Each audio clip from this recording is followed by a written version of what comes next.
Washington, D.C. police and city leaders are preparing for President Trump supporters to hold several rallies this weekend, claiming there was voter fraud in the presidential election. It comes as several federal and state level lawsuits are still in play. The president's campaign has filed lawsuits in Pennsylvania, Michigan, and Georgia. The campaign has dropped other lawsuits in Nevada, for example. Some have been dismissed, including in Arizona. NewsNation correspondent Joe Khalil has the latest for us tonight from D.C. Hi, Joe.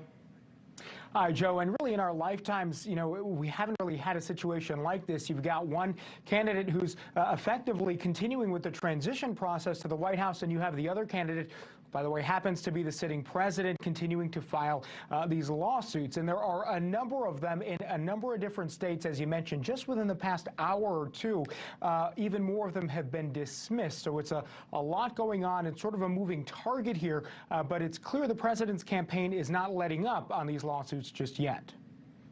President Trump's campaign lawyers continue to challenge the election results in court. I think the goal of the lawsuit should be to make sure that every legally cast ballot is counted. Zach Smith is a legal expert with the Heritage Foundation, a conservative think tank. He says the campaign's best chance lies in states like Pennsylvania, where voting deadlines were extended over the summer as a result of COVID. But he says their best case scenario still may not flip the state for Trump. They do face an uphill battle for a couple of reasons.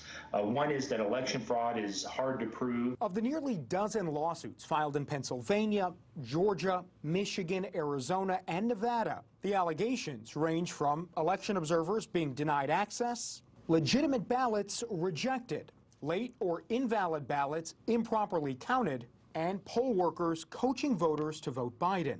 Some are still pending. Others have been dismissed for lack of evidence. Unless the campaign is able to show really systemic fraud, judges are going to be very hesitant to intervene in those situations. And so far, Smith says that bar hasn't been met.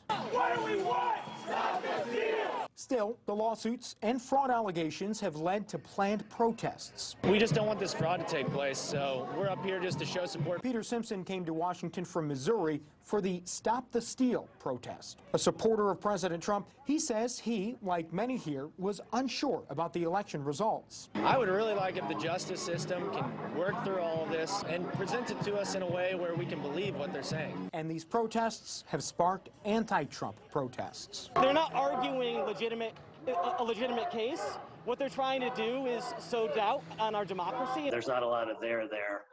There's lots of allegations of fraud, but I think courts have fairly well dispensed with most of them. Stephen Kaufman was on the team representing Al Gore after the 2000 presidential election. He says the Trump campaign's lack of evidence in their filings is telling. These lawsuits are being filed in bad faith with no real goal other than to delay the outcome of the election.